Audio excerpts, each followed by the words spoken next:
যারা আমাকে বলেন যে প্রিন্স ভাই আমি চায়না থেকে অল্প দামে প্রোডাক্ট কিনে মার্কেটে বিক্রি করতে চায়, Europe, America, middle east, south Asia, Bangladesh, পৃথিবীর যে কোনো প্রান্তে, তারা এই সমস্ত ফ্যাক্টরি আউটলেটগুলো খুঁজে বের করবেন।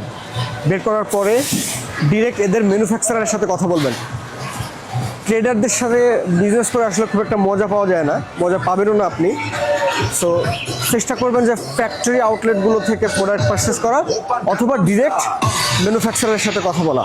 যদিও ম্যানুফ্যাকচারার বের করতে আপনাদের অনেক ভোগান্তি পোহাতে হতে পারে, বিকজ আসলে এখানে চায়নাতে আসার পরে আপনি যার সাথে কথা বলবেন সে বলবে ইয়েস উই হ্যাভ ফ্যাক্টরি, এটা সেটা হগুযুগু অনেক কিছু বোঝাবে।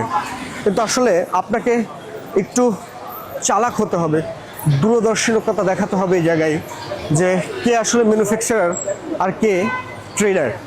এগুলো ফাইন্ড আউট করে যদি আপনি রিয়েল ম্যানুফ্যাকচারের সাথে বিজনেস করতে পারেন, আই থিঙ্ক আলহামদুলিল্লাহ আপনি ভালো ব্যবসা করতে পারবেন। সো চেষ্টা করেন ম্যানুফ্যাকচারের সাথে বিজনেস করার। চায়নাতে বিজনেস করতে আসলে এই ভুলগুলো মোটেই করা যাবে না যেগুলো আমি এখন বললাম। ভালো থাকবেন, আসসালামু আলাইকুম।